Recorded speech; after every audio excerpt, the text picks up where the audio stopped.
Okay, I believe we are live. So, hello everyone, and welcome to Talking About Survivor. I am Christiana Ellis. I'm Mike Mateen. And tonight we are talking about Survivor David versus Goliath, Episode 2, Season 37. And technically our first tribal council this time because of the unfortunate events of the end of the last episode. Yep. I kind of felt like the tribal council set was a little bit unremarkable. I sort of felt myself like looking forward to the reveal, and then it was kind of just ordinary. I mean, I guess it's not necessarily a complaint for it to be ordinary. I just recall past seasons where they would go into it for the first time and I'd go, whoa. And this time it was just like, oh, okay. Yeah. I mean, I kind of felt that way about the whole episode. I mean, there was nothing wrong with it, but it was fairly unremarkable. Well, I feel like the only interesting stuff happened like right at the end. And, right. you know, and it hadn't, I don't know. I feel like, yeah, well, we'll get there. So let's go ahead and just jump right to the beginning. And, you know, we started with everyone just wet and miserable in the rain. Obviously, the David tribe's extra dejected, having lost Pat, which is, at least they're happy to not go to tribal council also, but yeah, but they lost. That's a crappy way to lose someone, and it's also not the person they probably would have voted out. So well, yeah, I mean, I think they kind of expressed that for, I know we discussed it a little bit in the last one, but they essentially said it was going to be Nick. Yeah, they had settled on him because they liked Pat's energy. And what he brought. So it made it like extra disappointing because they had been weighing getting rid of Pat. They had decided that his energy was a positive. Yeah. And then had him taken away from them. So you not only had to lose someone anyway, but you didn't even get the choice of who it was going to be. Right. And you lost somebody who you had wavered back and forth on it and had definitively in your mind said, this is someone we want around. Like, it wasn't just like he was just another member of the tribe. Like, they had specifically made a decision not to vote for him because they wanted him around. Right. So good on Nick, at least that he was on the ball enough to realize that that was happening. So he was able to be proactive and respond to that. And recognize that he had a little bit of, not that he would have wished this on Pat, but at least, he can try to make the best of the situation. His opportunity to stick around a little longer. Yeah, it did definitely breathe a second life into his game. Yeah. We also at this point got our first look at the actual shelter that the Goliath tribe had. And we've got B Fitz in the chat saying, "Hi guys, I'm tuning in late, but just wanted to say hello before the chats got shut down due to a troll." Well, so the welcome. You're only late by like 2 minutes, so good job. And hopefully there will be no trolls. So anyway, we got our first look at the Goliath shelter, and it looks like they had managed to put together a reasonable roof, but they had no floor at all. They're just sitting on the wet sand. Yes. And that had to be just awful. They didn't even have like leaves or anything. It seems like, I mean, just from a survival standpoint, I mean, isn't getting off the ground like one of like your number one priority? I mean, I suppose having something to keep the actual rain off of your head is maybe competing with that, but still. Yeah, I don't know.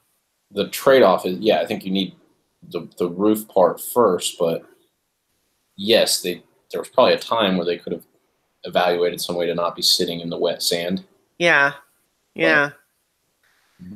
They made it. Yeah. Well, and I'm sure they got there eventually, but it was just a case of when it was raining so hard and already so cold, the trade-off of having to go out in the rain to bring wet stuff back in to sit on with the hope that it will be nicer at some point, as opposed to just, sticking it out and waiting for the rain to stop.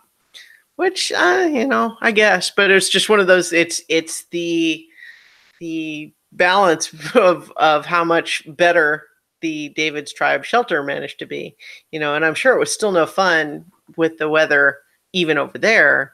We saw them frustrated that, like it was pointless to even kind of try to start a fire. And then we saw the Goliath tribe doing what they could to do it right in their shelter because, where everything else is literally going to be rained on. So, but nobody really managing to do it. It's still pretty awful. And so apparently it was bad enough that the producers in Probst actually decided to help them and give them Fire kit. Extra supplies. Yeah. And so I think, am I correct that only the Goliath tribe got the tarp? Like both tribes got a fire making kit, but only the Goliath tribe got the tarp? That's what I remember seeing. I guess because they had won. I guess so. That maybe that makes sense. Yeah. Like because the whole thing is like they had one flint, and the other tribe would have gotten it at the tribal council. And so I guess they're trying to balance out the idea that one tribe would have had the capability to make fire sooner. And so they're using the tarp to balance that out a little bit. And then maybe it just kind of fits in with Goliath's tribe gets advantages too, maybe. I don't know. I feel like if they were doing that, they would have called that out specifically. It felt like just the way that it didn't seem to be addressed was that it was intended to dissuade anybody from complaining that we were supposed to have an advantage from having won, and because you gave them the same thing that we won, it. And I could see that, although I can't help but think that giving them extra unplanned supplies, I mean, that's already kind of an extra thing. So I don't know, but I guess it's fine. I don't really have a problem with it. I was just interested because they kind of showed that they got a tarp, but didn't really explain what the rationale was. Yeah. So let's see. We have Christian and Nick talking, and that's not yours. Christian is certainly turning out to be kind of like a social hub on that tribe a little bit. I wonder if, so part of that might just be his personality, and part of it might be him being proactive in terms of connecting with everybody else. But it just seems like a lot of people kind of come to him. But anyway, him and Nick talking, this is where we learn from Nick that, he was aware nobody was coming to talk to me, and we were coming up on a tribal council. So I'm pretty sure I know what that means. So they connect, they talk about having an alliance. I think it's a little bit later. No, I guess we're just about there. That Nick, with his whole concept of all alliances must be labeled or named. So the Mason-Dixon line. Sure, why not? Yeah, I like it. It's fine. I think, still stuck in eye rolling a little bit from him comparing himself and Christian to Stephen and JT on day 3. It was like, yeah, it's a little early for that, but okay. I think it was a sort of a wishful thinking comparison, maybe. Yeah. Yes. it had elements that were similar. Right. But it is not the same. Yeah. Yeah. Or at the very least, even if it could eventually grow to be the same, it kind of just started. And Stephen and JT weren't Stephen and JT at the beginning, like not as a unit. Right.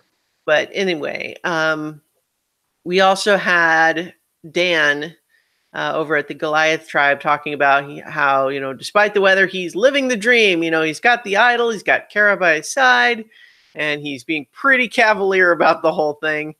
And to the point where, like, everyone else is talking about how obvious it is and that how ridiculous he's being. Like, and including Kara having to kind of go and commiserate with not just one, but multiple people about, like, yeah, I mean, he's really nice, but yeah. Yeah.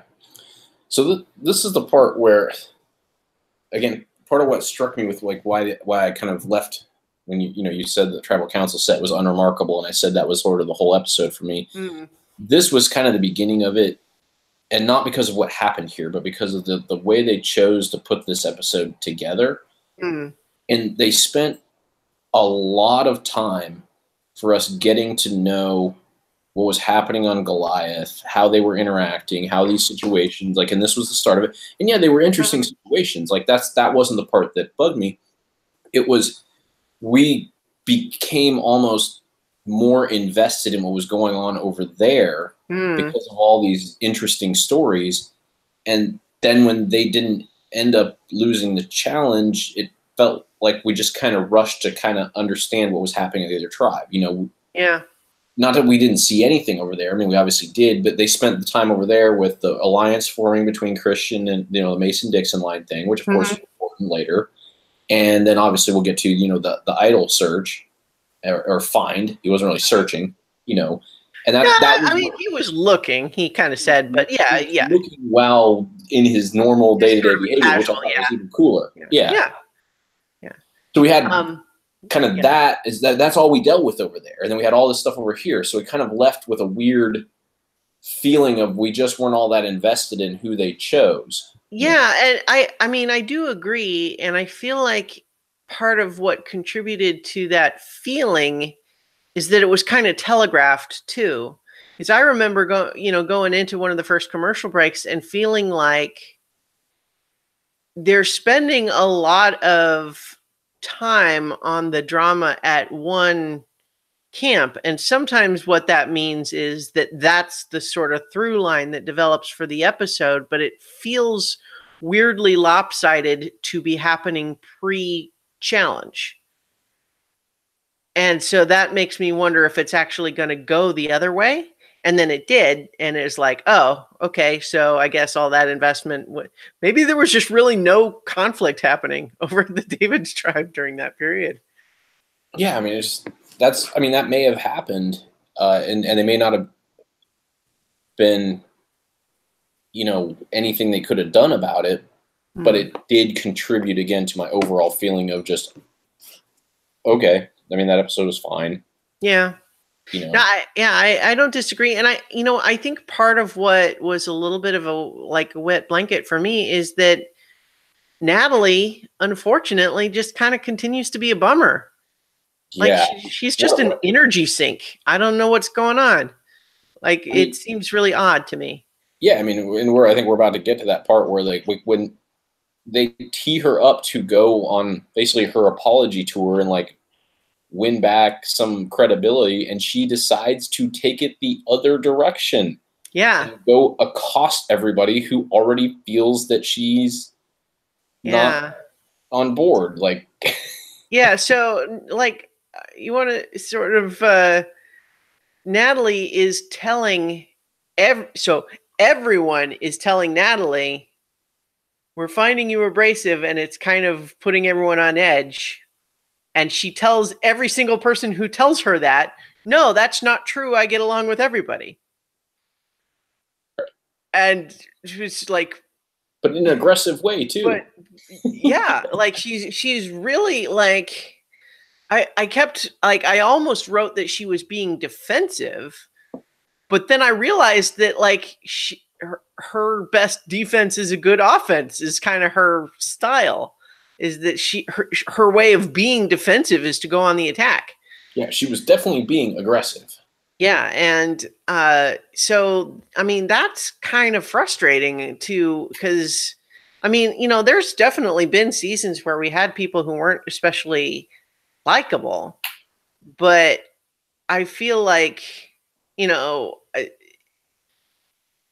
I'm sure she's fine in many circumstances, but at least on Survivor this season so far, like everyone's potentially going to be grumpy from the weather or whatever. And certainly she is, older than most of the other people in the tribe. We could understand her having difficulty fitting in, but the things that are kind of rubbing us and I think her tribe mates the wrong way are actually not like linked to those things. It's kind of like exactly what it was Jeremy that went to talk to her, right? Yeah. He was the one that was like the most direct with her about he was the one that kind of wanted to say, look, I want to help you. And right now you're digging a hole and you're still digging, and I want to help you at least stop digging yourself deeper so that we can work together. And then she's basically just saying, no, I'm not. Right. And then what are you talking about? Go away. I didn't ask for your help. Right. And then immediately went and like everything that he had like talked to her about, she just started going and like aggressively confronting people. Yeah. To the point where like not only was she not behaving the way that he had kind of advised her to, she was potentially putting him at risk. Now, I mean, obviously, I think these people understood like what he was trying to. If they didn't even show that, but if it had ever come up, like who told you that I was saying that or that I was doing this? Like, and I feel like he could have admitted and be like, yeah, I told her because I was trying to like course correct. I didn't know she was going to go do that, and they would have been like, well, that makes sense, and shift it to her. Yeah. Yeah. So in the chat, BFit says Natalie is good TV, and I guess I get what that means, but I'm not sure I actually agree in this case. Certainly, people who create drama and tension and everything can be good TV, and I suppose maybe she does that in a way. But I mean, even with previous contestants who kept stirring things up in a way that's kind of exciting to watch, I that's kind of not what I get from her. I feel like everything just sort of grinds to a halt in a frustrating way when she is doing this stuff. It just sort of feels like she's not actually engaging with the game in an odd way.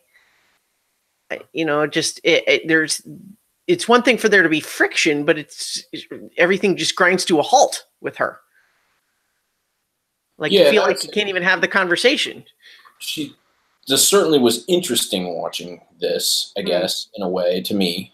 I would say it was interesting TV. It was an interesting part of the episode to see somebody so self-unaware that even when given a constructive criticism that, hey, maybe you're not aware of these things. I'm trying to help you, and to just dig in and be like, oh no, you're like so wrong. I'm going to go behave exactly the way that you described and even amplify it because of how wrong you are. Like, I guess that was interesting, but so I would say it was interesting TV, but to me, I don't want her to be around very long. Like, I'm not going to enjoy watching her just badger people and be negative. Yeah. So I get it. Good TV it was interesting, but not good as in it wasn't entertaining. For the long term for me. I think it's a very tricky dynamic that the producers, I'm sure, have to try to balance, because just given the way that she has been on these episodes so far, I suspect that when they cast her, they expected that she was probably going to cause, friction or drama, right? She just doesn't strike me as the sort of person who would have come across as very, congenial and easy to get along with in interviews. I don't think that's her, right? So I think they must have known that there was going to be friction around her, and sometimes that works out great, and then sometimes it's really just uncomfortable. That's at least how I felt about it. But then, of course, in the chat, to me, good TV means I cringe over her scenes, LOL. And so I guess I can agree on that level. Yes. Yeah. So in any event, we kind of jumped ahead a little bit because that stuff happened later. Here we were, at this point in the episode, we were mostly still dealing with everybody noticing the, Dan leaning heavy into the whole showmance thing, which is kind of hilarious given that his confessional last time was about how I know I shouldn't do this, and then he's just super obvious about it, apparently, to the point where everybody's talking about it. We meet Alec in the sense of like he has a line and he's briefly spoken to, just as opposed to last week where we really didn't hear anything from him. And I forget, what's the girl's name? Kara? Well, so Natalia and Kara are the ones that know about his idol. But Kara is the one that he's in the Yes, Kara is the one that, the object of his affection, so to speak. Yeah, and so I thought Kara played this really well. In that, rather than try to be like coy or, oh, no, it's not really that serious or, that she was just like, yeah, so I can make him do what I want. So let's be in an alliance together because I can make him do what I want. Even though, like, in reality, she does like him, played it the right way based on how he kind of tripped up. Yeah. She leaned in. And I thought, like, yeah, absolutely, like, we're really close. Yeah, so it's like when people start acting like, oh, if it's going to be like a couple, that's something we might have to worry about being a threat. And she's just kind of immediately like shopping it around to other people's like, but wouldn't you like us to be on your side? Yeah, because I'm bringing a +1 to this alliance, right? And saying like, hey, my alliance is with you two. And by the way, like you also have this guy who kind of likes you, and maybe it's not quite the same as us, but if you lean on him, and then he kind of likes you, you lean on him. Well, now we've got 6 with 3 that we can cast off, and making it seem like, yeah, I'm absolutely like interested in him, and I'm, having this sort of like beginning of a relationship, but I'm with you 3. And I'll just utilize that, and I'll deal with the repercussions later of the romantic part of it, Well, and I mean, it's kind of classic Boston Rob style strategy, right? You have the big circle and then the circle within the circle. Yep. Yeah. So that said, so that kind of that developed, and I agree with you that I think Kara handled that situation really well, given that I think she didn't expect to be in this position so early.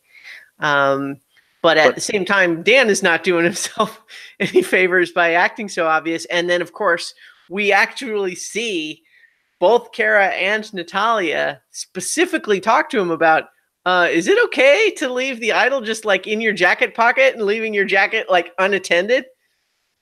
And he's like, oh, yeah, it's fine. No, it's not. Hey, excuse you. For those of you listening in audio, we just saw a really cute puppy. It's because it's close to his feeding time. Yeah. So he's getting a little aggressive. Oh, sure. You're just going to have to chill, bud. Yes. Telling me he's practicing for being on Dog Survivor. Yep. You got to fast. So in any event, we had a couple of people talking to Kara and sort of warning her that like it's how obvious all that's being, and then this is where she kind of approaches the other girls.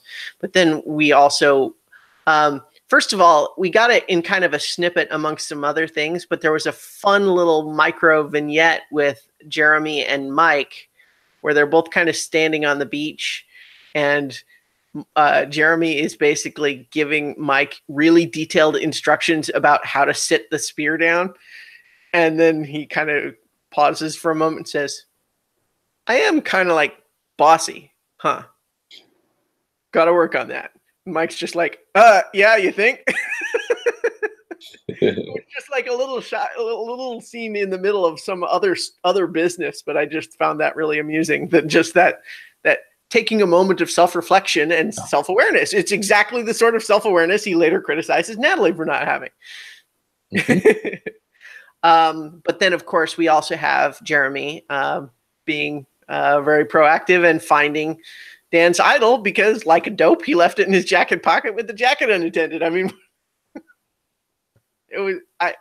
it was inexplicable to me that Dan thought that wasn't likely to happen.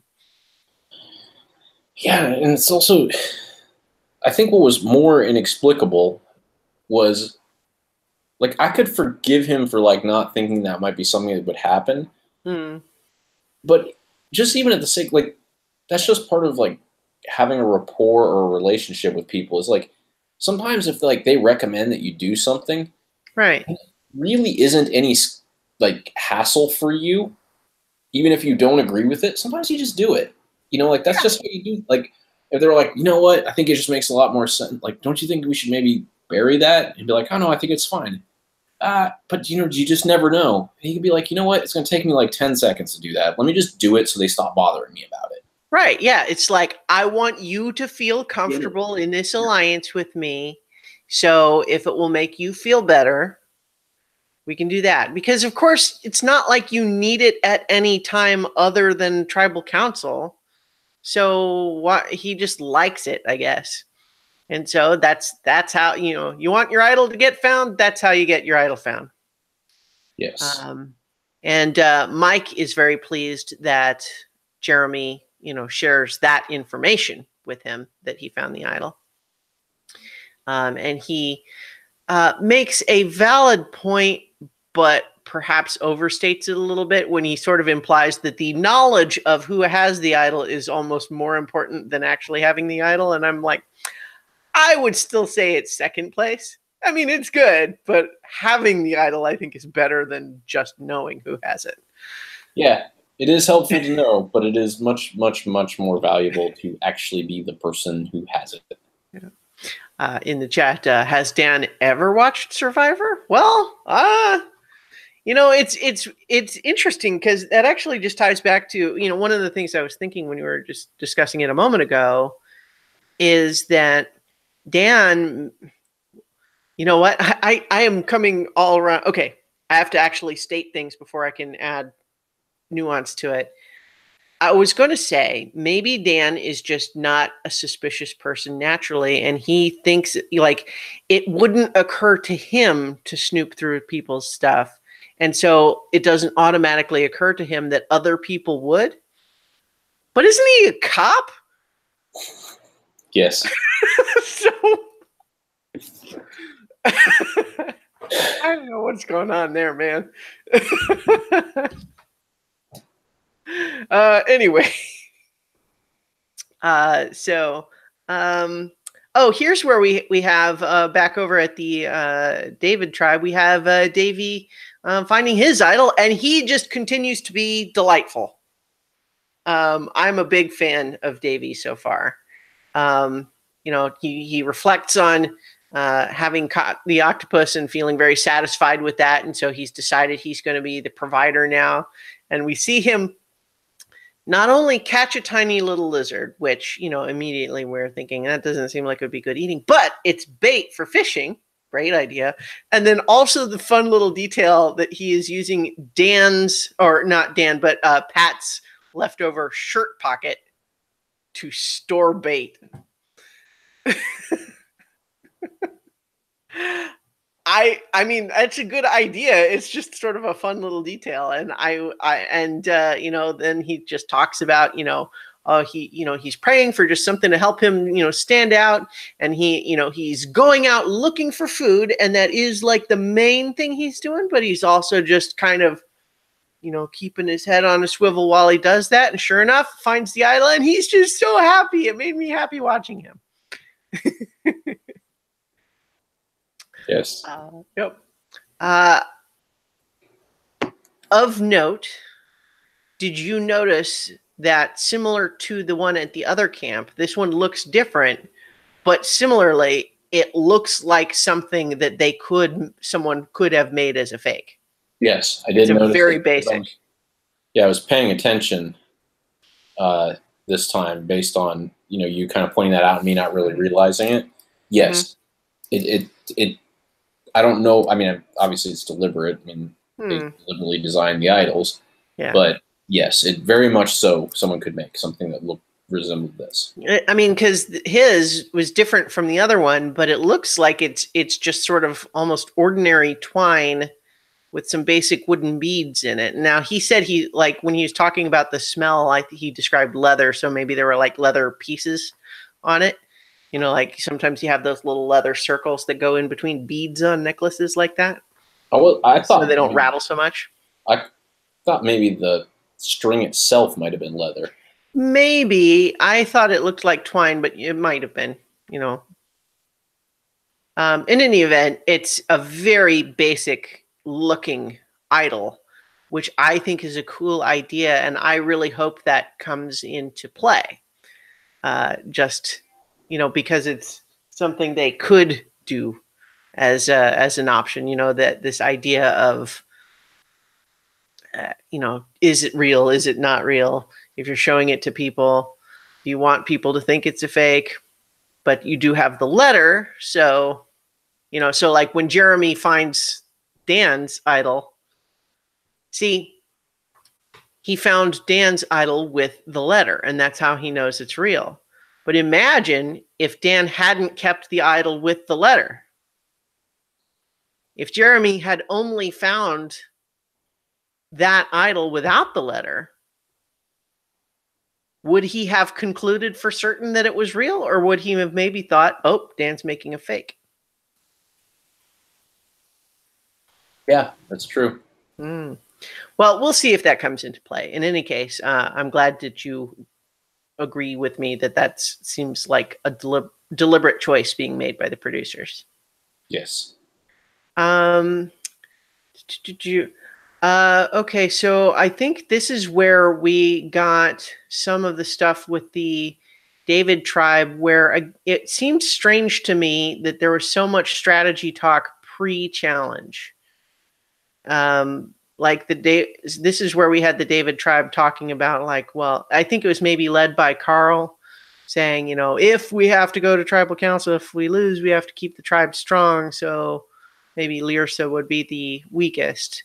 And then this is where we have Elizabeth kind of sort of smile and nod there, but then immediately going to tell Lyrsa what's going on, because those two are buds.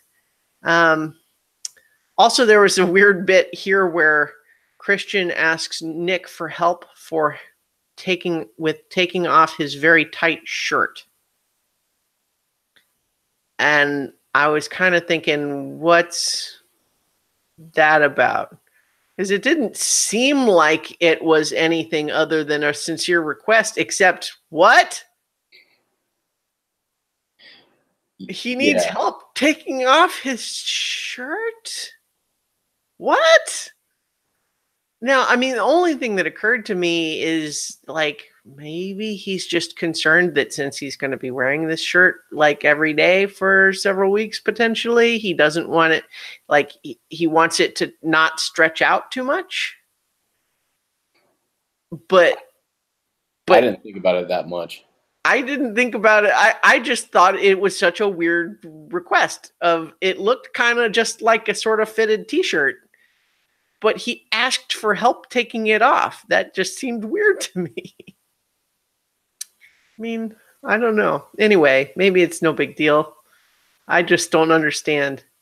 But anyway, Lyrsa is pretty frustrated hearing that she's being seen as the weakest one. She thinks she's not the weakest. She displays some nice humanizing emotion, but also restraint in sort of talking to the camera about how she would really like to just go confront him, but knows that she should not do that. Although, even though she knows that she shouldn't just go directly confront him, I think she's the kind of person who wears that stuff on her sleeve. Yes. So I'm not sure that anyone is fooled. So yeah, and here's where we really got the stuff with Natalie. We went back over to the Goliath tribe, got a little montage of the younger folks getting along, going crabbing, people getting splashed by waves, Natalia ensuring that she is boogerless. But this is where we have Natalie. We're seeing through context that she's still not fitting in. but she says her strategy is laying low and getting along with everybody. And, I mean, just based on what we talked about last time, I was thinking like, wait, what? That doesn't seem like what she's doing. And then sure enough, we just essentially go through. It's kind of everyone is feeling approximately the same ways that she just like, it's just every interaction with her is tense. And it basically like I left every interaction feeling like she went to them and said, "Why are you questioning whether I get along with everyone? I get along with you fine. Yeah, I am getting along with all of you. Stop questioning it." If you think I don't get along with you, that's your problem.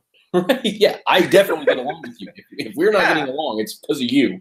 Right? Exactly. That's exactly kind of her dynamic, and the thing is, I know plenty of people who can be abrasive or brusque.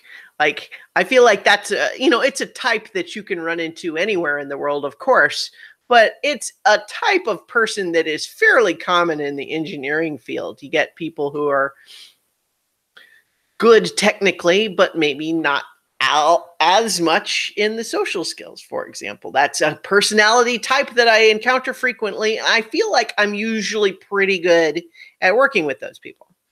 And so, in general, just because someone has a little bit of a rough exterior, it's not easy to get along with them necessarily. I feel like I can still have empathy for those people.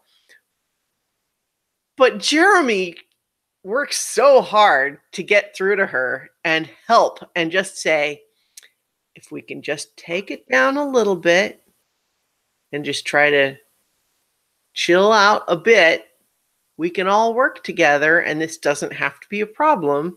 And she's basically just like, I don't know what you're talking about. There's no problem. You're making this up. You're wrong. Yeah. And he's kind of like, hey, I didn't have to come here to have this conversation with you. I'm speaking to you now because I wanted to help you. But if you're telling me I'm the one that's crazy and you don't need my help, then all right, never mind. So it seemed like her only advocate came out of that conversation convinced that she needs to be voted out. So I'm not sure she really has anyone on her side at this point. No, that was not a wise move. No.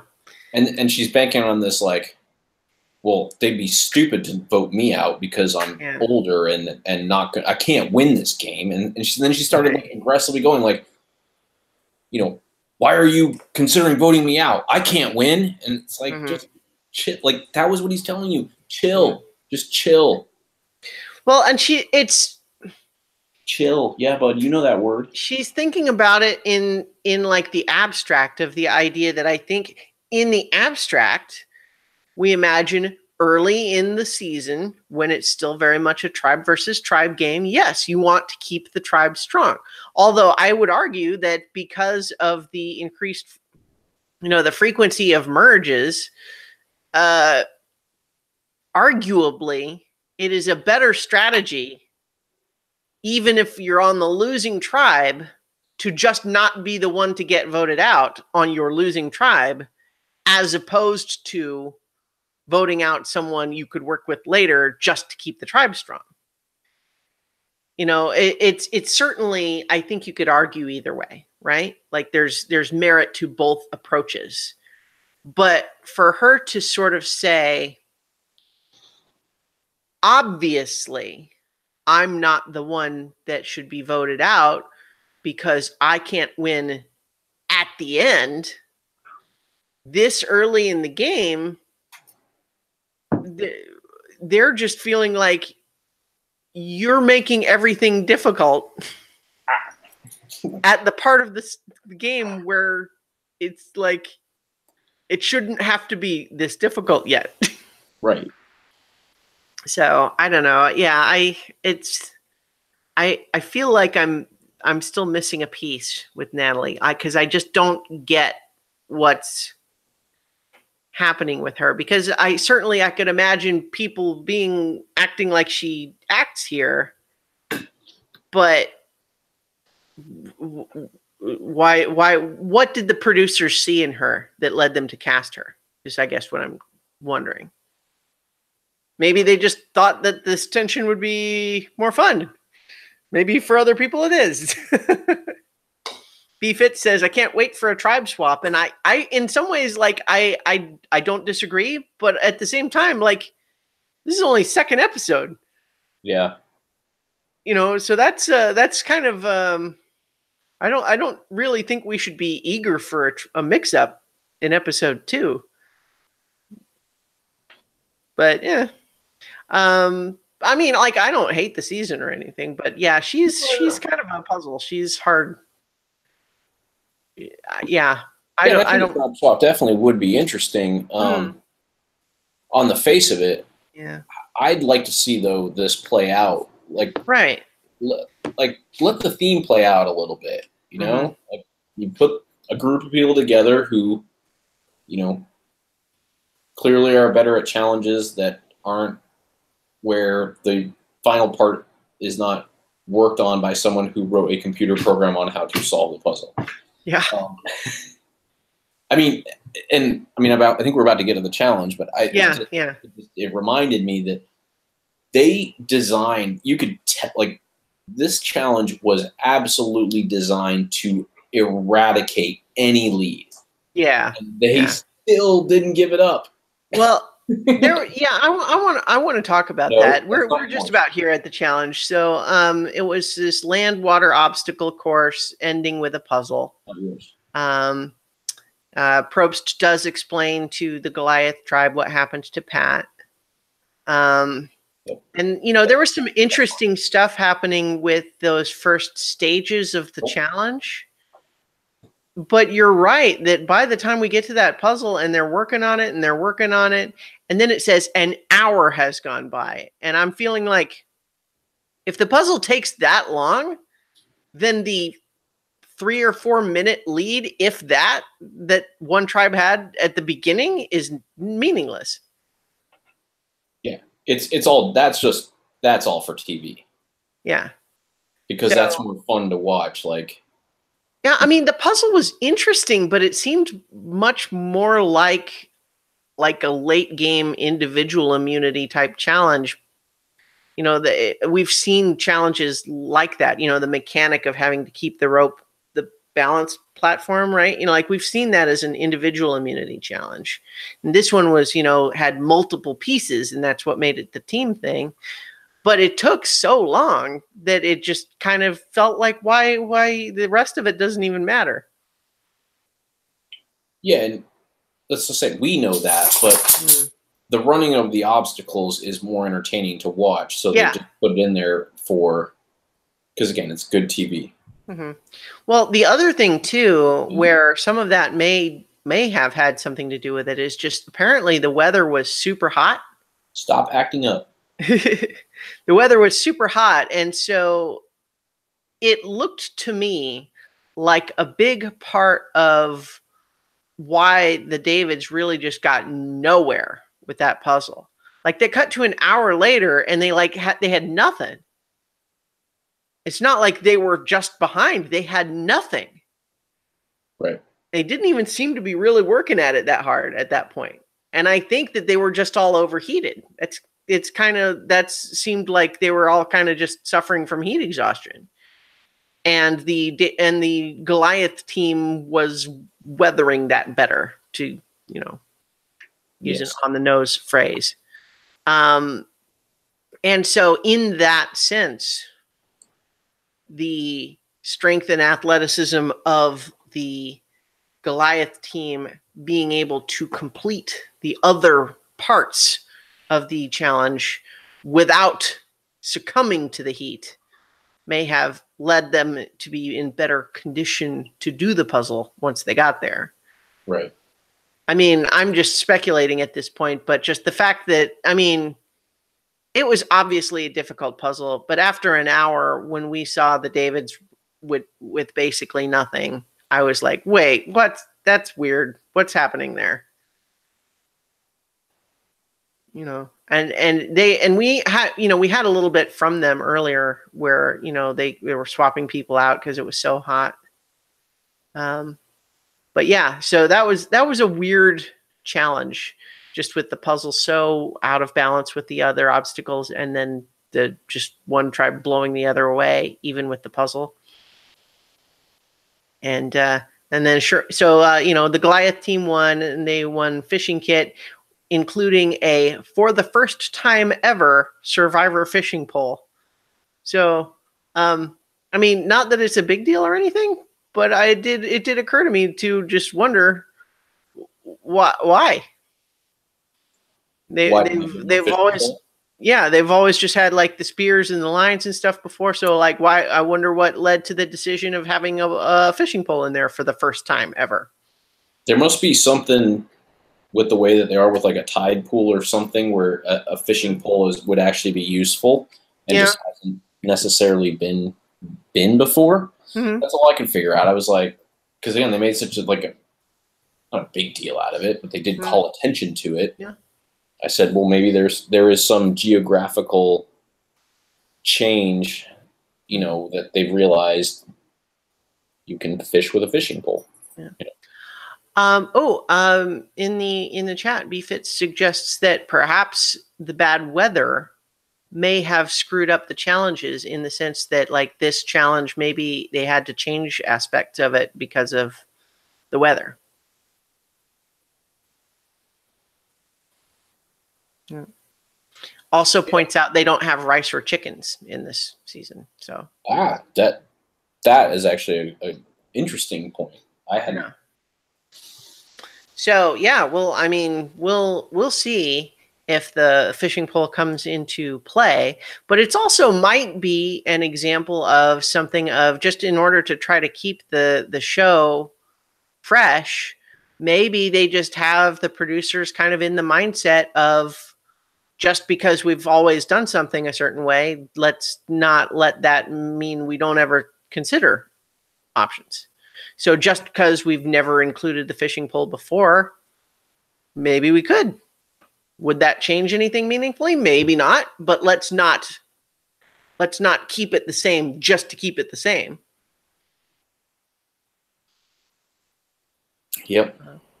In any event, yeah, so the David tribe goes back to camp just really dejected.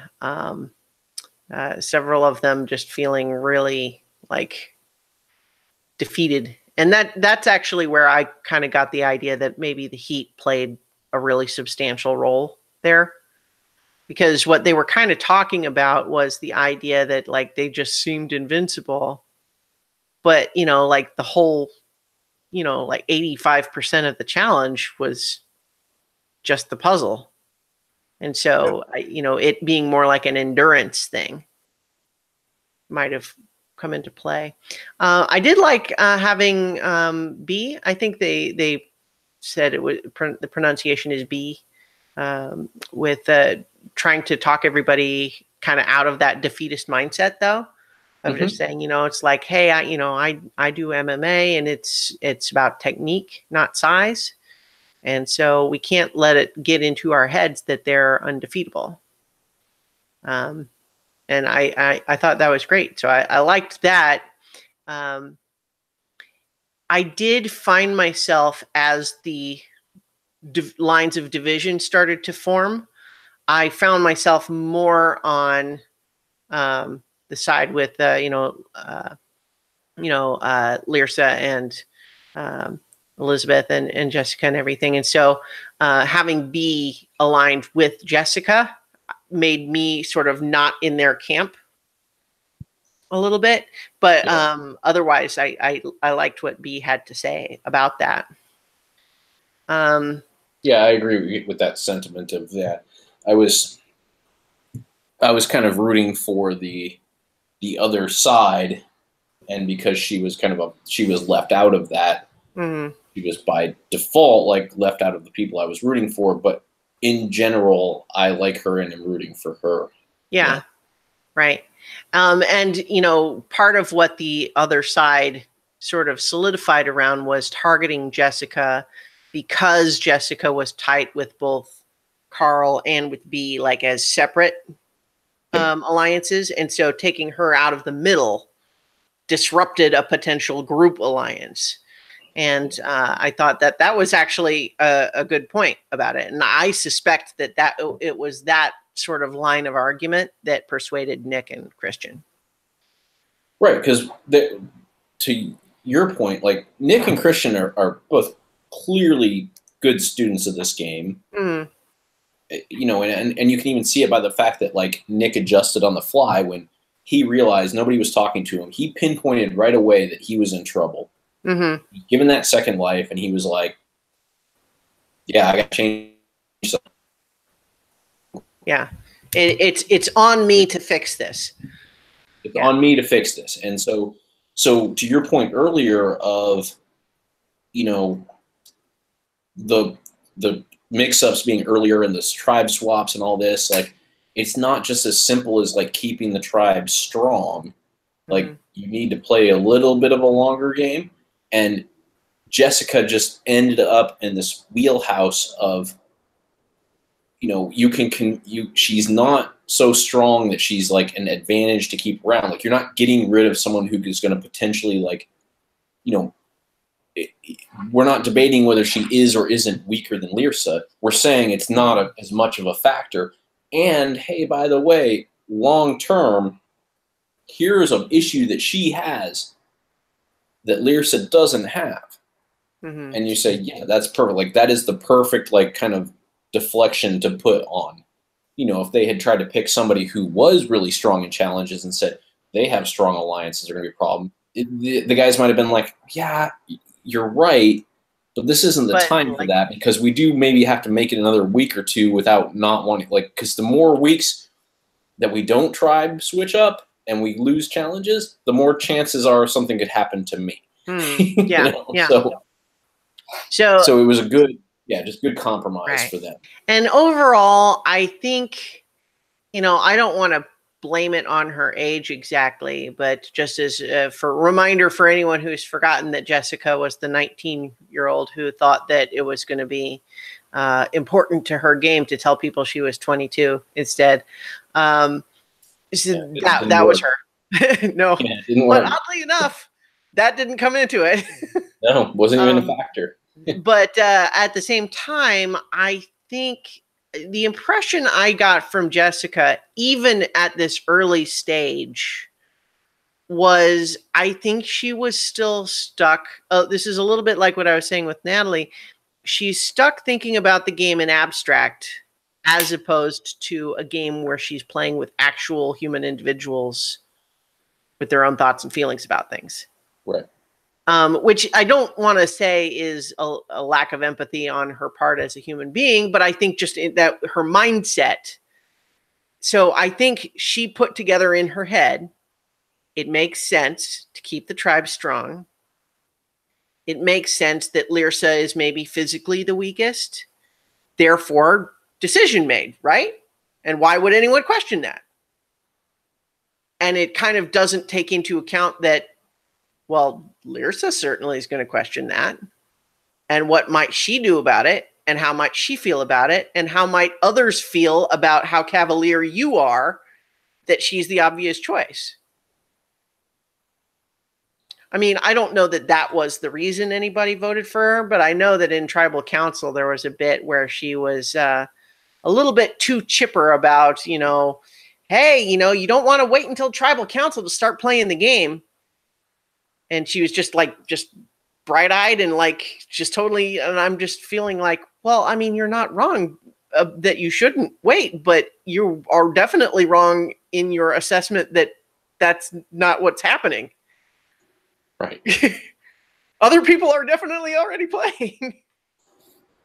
And I liked that Elizabeth kind of, or what? No, it was Gabby countered that with this, like, everyone here is smart, and I think we are playing. So it's a little bit insulting for you to suggest that just because you are unaware of what other people are doing, that means that they aren't doing anything. Right. Which, you know, fast forward to her saying, "Oh, I was the first hashtag blindside," and it's just like, it's not a blindside because you weren't paying attention. Like, I mean, yes, I guess technically you were blindsided in that you didn't believe it was you. Right. But there was not this orchestrated effort to, like, you know, like the blindside that we like. And again, we've talked about this plenty of how they've sort of butchered that term, and respect a survivor for not putting hashtag blindside up, even though she said hashtag blindside. Well, and I did like that they didn't take the bait there. At the same time, I feel like this is more of a blindside than it has been sometimes because she really had no idea. Correct. In that, yes, there have been ones where it's like you were one of two choices. Yeah. And they went with you, and that surprised you because you were hoping it wasn't you, and they call blindside. Yeah. And so those at least you wasn't thinking about it. Yeah. But it was by choice. Like, it wasn't like they were mirroring this. Yeah. It didn't take a lot to fool her. Right. It was like, hey, let's vote for her and just not tell her that we are. Okay. And because she was just sort of, happily going along and thought everything was good because the option that was presented seemed great to her. So why worry if there might be other options that, other people might, like you said, real human beings. Could they be discussing other options than what they presented to me? Well, see, that is the Achilles heel anytime anyone has when they are thinking of having anybody on the tribe be an easy vote, right? Anytime you're saying, oh, I can relax because it's an easy vote tonight. Everybody agrees that it's going to be X, except that person certainly wouldn't agree. And so presumably they're doing something about it. Now, it may be that in many cases that you are right in terms of it's likely to be, and then it does play out that way. But anytime you start thinking of a human being as an easy vote, you are potentially opening yourself up to being unaware of plots happening in the background. Right. And even if you take that person out of the equation, you have all these other people who are thinking and saying, okay, because everybody thinks this is the easy vote, is there an angle here for me to gain an advantage by changing something? Even if you're not the person who is X, you have to account for that as well and say, you know what? Because it's easy, someone may try to take advantage of the situation while we are all relaxed. Right. We are the jacket on the chair. Right. Now, the origin of the alliance that assembled itself against her came from two sources, right? On the one hand, I mean, so we can say, Lyrsa is the target, but Lyrsa has made a connection with Elizabeth. So Elizabeth's in her corner, has let her know that she's the target and wants to help. And then we have Gabby, who wasn't necessarily aligned with them, but was rebuffed by Jessica and B when she came and wanted to talk strategy and planning. And B and Jessica were like, no, it's easy. It's going to be Lyrsa. We don't want to talk about it otherwise. And Gabby was sort of feeling like, you don't want to talk strategy? Or is it you don't want to talk strategy with me? Which maybe makes me think that even if it's Lyrsa this time, it'll be me next time. Well, I think Gabby, took it to be that maybe it isn't like, I think her initial reaction was a little more paranoid, which is fine, but that's because she's actually thinking that there could be other things going on. She's doing exactly the opposite of what Jessica was doing. Right. Like, Gabby's initial reaction seemed to be like, because they were so short with me of like, no, it's Lyrsa, just go along with it. It made me think it might actually be me, and they're using that to not have to engage with me and let me figure that out, which is fair to think. And so she's like, well, let me go investigate a few more things. And again, and that's how she found her way to, there's this other thread going along. Yeah. And so I feel more engaged with this thread because they're talking to me and there's there's not just this rebuff, you know, it's here. Yeah. So just in continuing from last time, I deem Gabby to be Twilight Sparkle, just in the little My Little Pony alliance here. Yes. And BFit says Elizabeth is a surprisingly good player, and I agree. I think Elizabeth, you know, she's got, you know, the cowboy hat and the accent, and so I think, you know, we're sometimes culturally trained to make assumptions about people who present themselves in that way, but she seems like she has formed a sincere connection with Lyrsa and it has the social skills to make things happen, you know, to save her friend,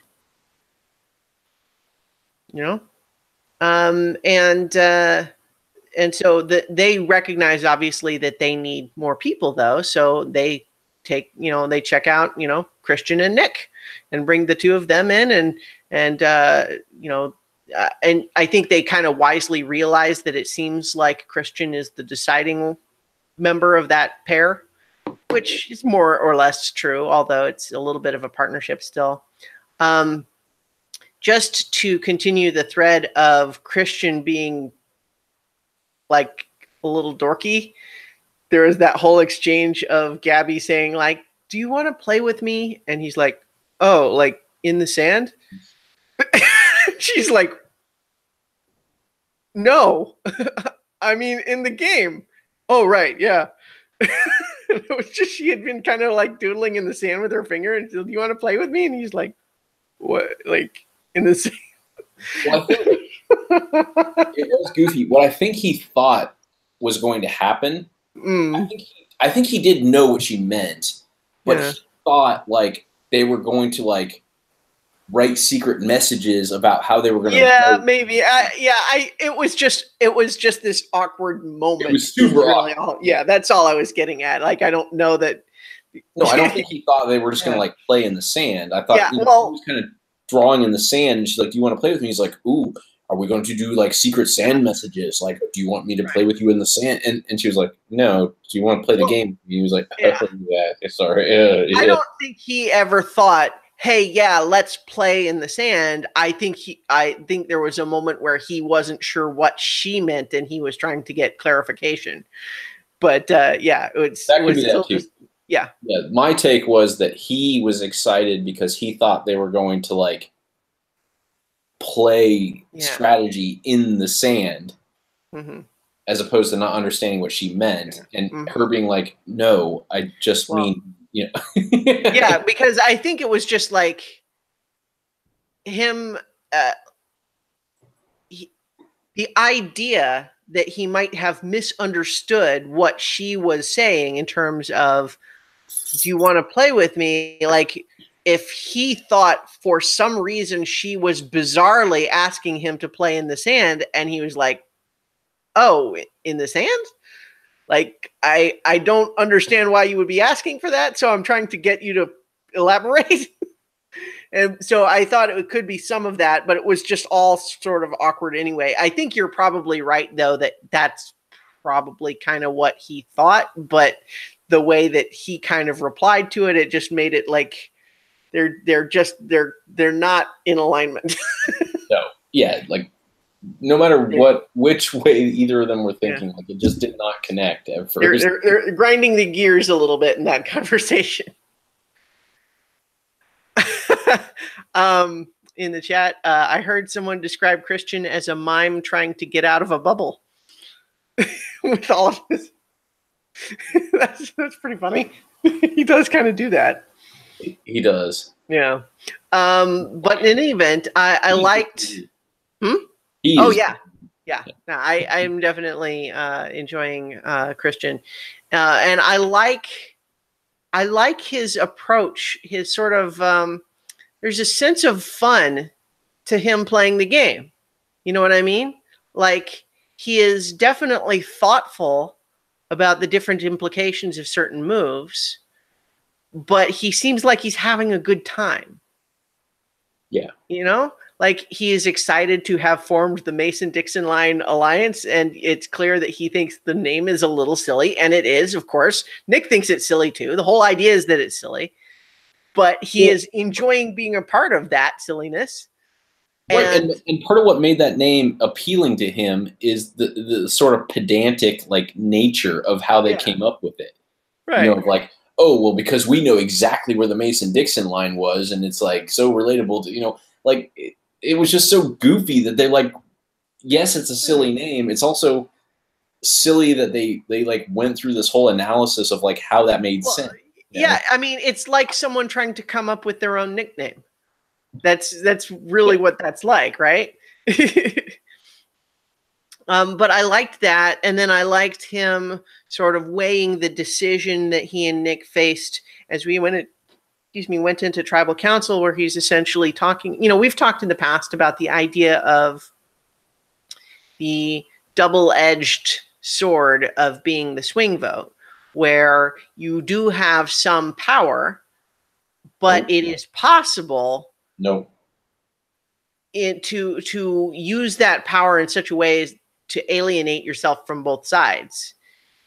Right. You know, you know, when you are the swing, it means that you are not already on one side or the other.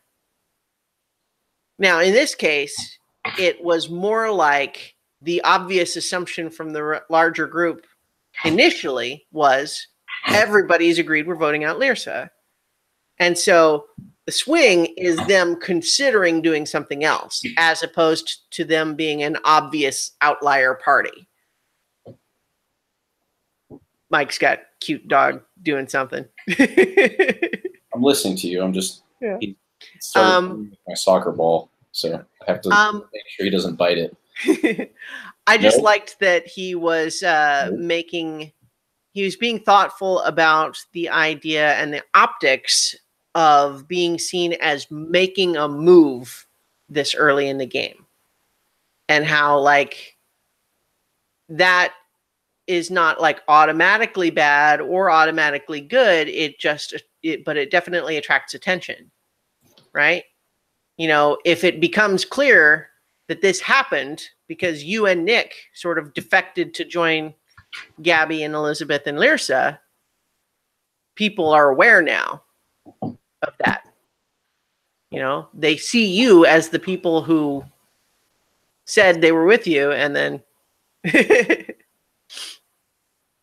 so it's right. so I mean, definitely I'm listening. It's sorry, I'm taking this from him. That's all right. Well, in the chat we have I love the dogs in this podcast. So what was that? I love the dogs in this podcast, podcast. And yes, still mourning Luna. Yes.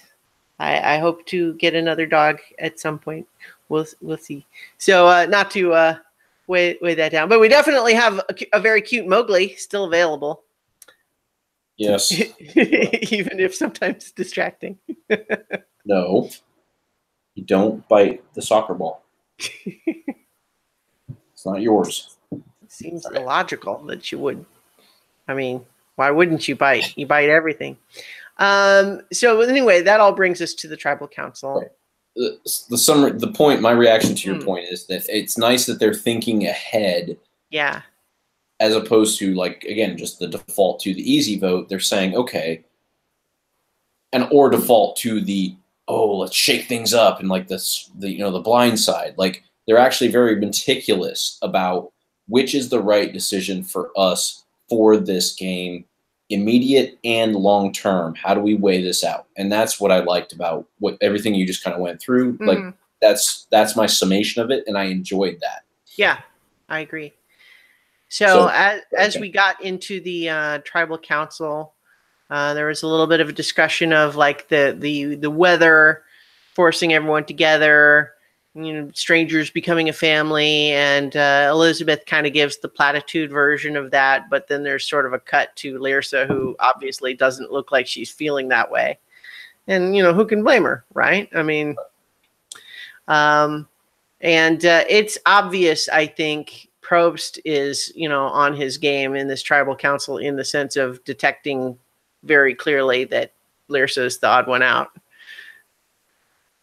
Because he keeps coming back to her. And, you know, we already talked a little bit about Jessica's, you know, don't wait till the tribal council to start playing. And Gabby saying, like, we're playing. Don't think we're not playing. Everyone is pretty much saying how they claim to know exactly what's happening. And then we have both Nick and Christian talking about trust isn't enough. You have to win challenges. And then Christian kind of echoes that. And, you know, obviously couldn't know for 100% certain, but I suspected that meant that they had decided to vote out Jessica, because if the goal was to do what everyone else was already expecting and vote out Lyrsa, then you don't have to be so vocal about play acting that that's what's happening. Right? What you're doing, what they do by sort of play acting, oh no, we got to keep the tribe strong. You're parroting the narrative of the other side to keep them at ease because you're planning to to go the other way. Yes. Whereas if they were just staying on the expected side, they wouldn't have to say anything. They certainly wouldn't have to go vehemently on record. You know, so I detected it as cover move, and you know, turned out I was right. Not that I'm taking a lot of credit, because I think it wasn't, you know, super hard to guess, and it was a 50-50 chance anyway, right? I did really like, though, just before they went to the vote, Christian getting all metaphysical about being transcendently in the moment, and this idea of your experience of the game being elevated by keeping the stakes in mind at all times, even in seemingly innocuous moments. And I just thought, like, wow, where did that come from? But I like it. It felt like, I mean, it's an odd comparison because he's not, like, he's smart all the time. But it kind of felt like in Old School when Will Ferrell's character is doing the debate, and he kind of like has this out-of-body experience and like gives the perfect debate answer, and then just like, yeah, what happened? You know, it felt like that. No, it definitely did. Because there was this moment where he starts talking, and I'm all prepared for another silly little goofy thing for him to say, because he's done that a couple of times. But then he kind of goes into something that was kind of actually sort of profound. And I'm like, oh, it was simultaneously profound and interesting, and also kind of off topic. So, I mean, yeah. It was sort of a surprising moment, but I thought of a pleasantly surprising moment.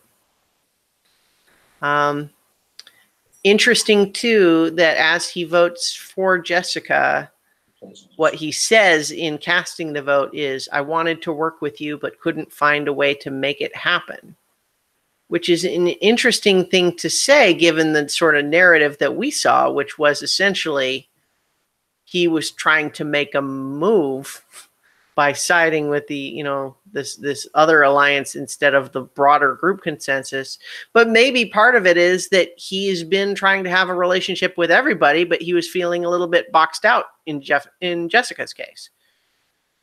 I mean, yeah, and that might have been part of the decision-making process, is like, you know, I've been trying to get her and get a relationship or a rapport with her and haven't been able to, whereas I have with Lyrsa.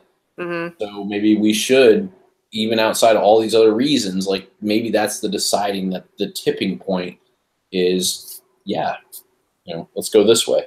Yeah. So, you know, we'll see. But sure enough, we had several people very surprised at the outcome of the votes. Like, you know, the first two votes Jessica didn't seem overly concerned, but then that, we got the nice fake out with 2 Lyrsa votes in a row after that. But then that third Jessica vote, it was like, wait a minute. And I think that was maybe an indication that everyone kind of knew Lyrsa and Elizabeth were maybe allies. And so maybe that's what they thought the two were. Yeah, you've got, like, if you're going into Survivor, you have to plan for, like, okay, the people who you know are going to vote against, like, you have to assume every vote is not going to be unanimous. So you have to do the calculus of, okay, the votes that aren't going to be unanimous with us, like, we can discount until they get over a certain threshold. So, yeah. Yes, to your point, yes. Yeah. But so, yeah, we had B getting to be the one that actually says, the line to get used of, what just happened? Yeah. And then so, we got the scenes from next time. Carl feels all alone. More Christian and Gabby bonding. And then more drama over at the Goliath camp. Yeah, nothing profound. Just kind of some of the expected stuff. The people who kind of thought they were the center of the majority suddenly finding themselves on the outs. That's tough. That's tough for anybody. That's a hard position to be in. Now, I think that they're fortunate in the sense that it is still probably true that the tribe is going to want to try to, well, I don't know. I mean, at this point, like, when you're starting to, even if they lose the next immunity challenge, they got to start looking ahead to, like, well, when's this tribe mix-up going to happen, right? How much is it still keeping the tribe strong? And so really could be up to anybody, and finding yourself suddenly on the outs in the minority against, a 5-3. That's pretty bad for the 3. Well, yeah, and like we were saying, like, at some point you almost have to start playing game theory against the producers, because while there are scheduled tribe mix-ups, occasionally, if you're getting beat so bad that your tribe just keeps getting depleted, they will throw a tribe mix-up together in order to preserve that, and to the point where it's actually notable when they don't. Like the one time when they just, like, let it ride, and that was Guatemala, I think, with Stephanie, who ended up being the last one, all alone. Yeah. That was interesting to do once, but I think they've wisely not repeated that. Correct. Yeah. I don't begrudge the producers for doing that, but you have to start thinking, like, okay, is keeping this tribe strong going to keep us strong enough to not get beat? Or are we going to get beat either way? And we should just plan for the fact that as we continue to get decimated, we're eventually going to mix up, and we want to be strong then. Yeah. You don't have to be in first place. You just don't want to be in last place. Yeah. So. And then if you can hang on until the end and hopefully have some connections with people who will help you out, Right. Once you get back to a merge or a second mix-up or whatever. Yeah. Right. Yeah. So that, I think, probably covers it for this episode.